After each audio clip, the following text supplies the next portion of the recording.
Joseph, di ba si Erica yun? May atraso pa sa'yo yun eh. Tama ka, Arisha. Dahil inagaw niya sa akin yung boyfriend ko. Ang dami-dami ko ng puhunan dun sa boyfriend ko, tapos aagawin niya lang. Ang sakit-sakit pa rin hanggang ngayon. Akong bahala. Basta, tutulungan ka namin. Di ba, Kylie? Oo nga, tutulungan ka namin. Power! Pop! Girls! Let's go, girls!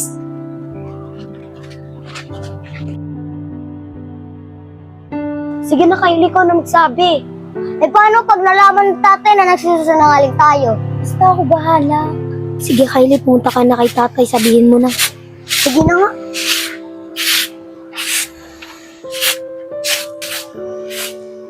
Tay! Oh, anak, bakit? Tay, kailangan po kasi namin ng pera ni ate at saka ni Kuya Joseph. Oh, paano naman naging kailangan nyo? Tapos tatlo pa kayo, sabay-sabay na kailangan nyo ng pera. Saan nyo naman gagamitin? Tay, kailangan po kasi namin ng project eh. Kailangan na po kasi bilhin eh. Ganun ba? Eh, magkano naman kailangan nyo? 300 lang po, tay. Ganun ba? Oh, 300 yan ha. Baka naman kung saan nyo bibilin yan ha. Bibilin nyo ng project nyo sa school yan. Hindi po, tay. Sige po, tay. Salamat po dito ah.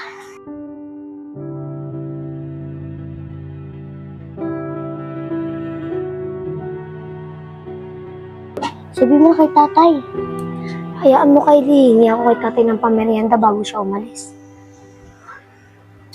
Uy, ano pang hinintay nyo? Sabihin nyo na kay tatay na manghingi tayo pang merienda. Ito na nga, buwelo na ako. Oh, mga anak, dyan na kayo ha. Papasok na sa trabaho. Tay, teka lang po. Oh, bakit, Joseph? Tay, baka po pwede niyo po kami iwanan dito ng pamerienda namin, no? Baka po kasi wala kami makain mamaya eh. Ganun ba? Bus na ba yung stock natin mga biscuit yan?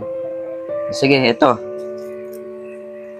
Oh, 100. Hati-hati na kayo mga kapatid mo dyan ha. Sige na, papasok na ako sa trabaho. Sige po, ingat ka po, tay. Sige na, dito na ka. Si Manoy, may 100 na agad tayo. O ano, bibili na ba tayo? Uy, ano ka ba? Huwag natin ibili yan. Mangutang na lang tayo para may pera pa tayo. Hindi magastos yung 100 natin. Tama! Ang galing mo talaga, Arisha, mag-isip. Siyempre, Arisha, tato. Oo nga, Arisha. Ang galing-galing mo mag-isip. Tara, mangutang na tayo kay Ate Isang para madagdagan pa yung pera natin. Ops, teka lang. Itatago muna natin sa sumaywagan nating taguan. Sige. O, paano ba yan? Tara na! Tara na! Joseph, di ba si Erica yun? May atraso pa sa'yo yun eh. Tama ka, Arisha. Dahil inagaw niya sa akin yung boyfriend ko. Ang dami-dami ko ng puhunan dun sa boyfriend ko, tapos aagawin niya lang. Ang sakit-sakit pa rin hanggang ngayon. Akong bahala.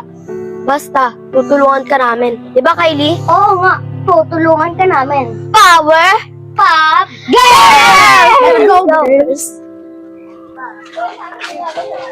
Erica, may sasabihin kami sa'yo. Yes? What can I do for you? Kita mo naglalambingan kami dito, di ba? Erica, yung tatay mo mukhang magpapaalam na hinahanap ka. What? Si Papa? Mamamalam na? Papa, itay mo ako! O paano ba yan, Joseph? Bahala ka na dyan, ha? Iwan ka na namin. Tara na, Kylie. Bye-bye. Hi, Makoy.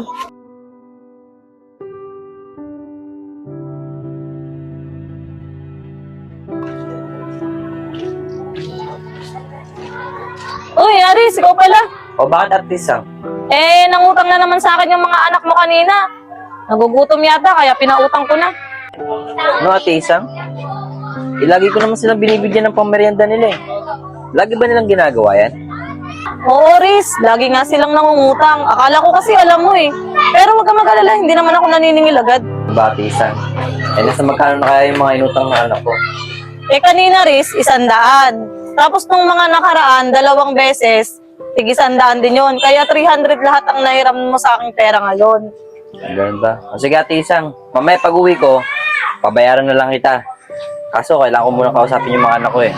O sige, Aris, walang problema. O sige na, mauna na ako. Sige, Ate Isang, salamat.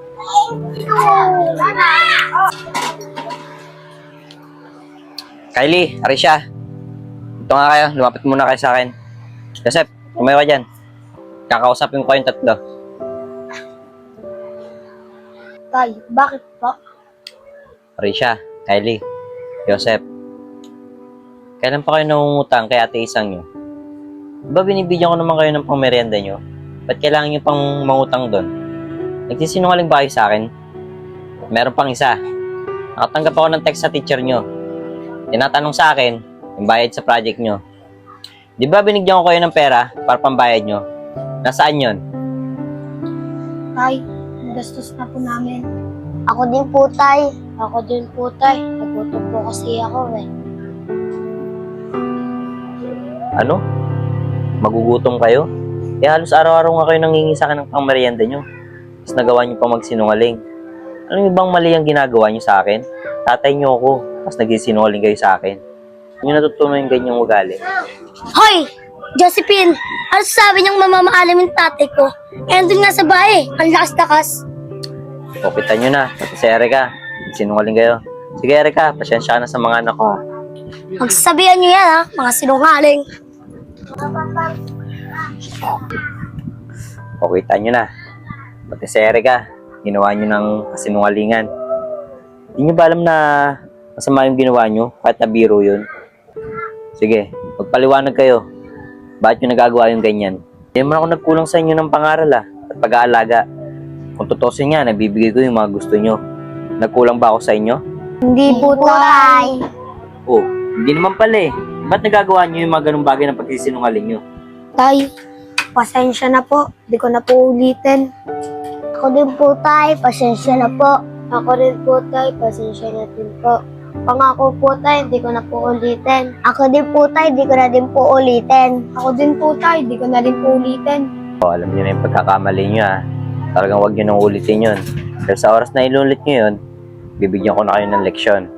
Opo, Tay. Pangako po. Hindi na po namin ulitin. Ako yan, mga anak ha. Sige nga rito kayo. Yakap nga ako.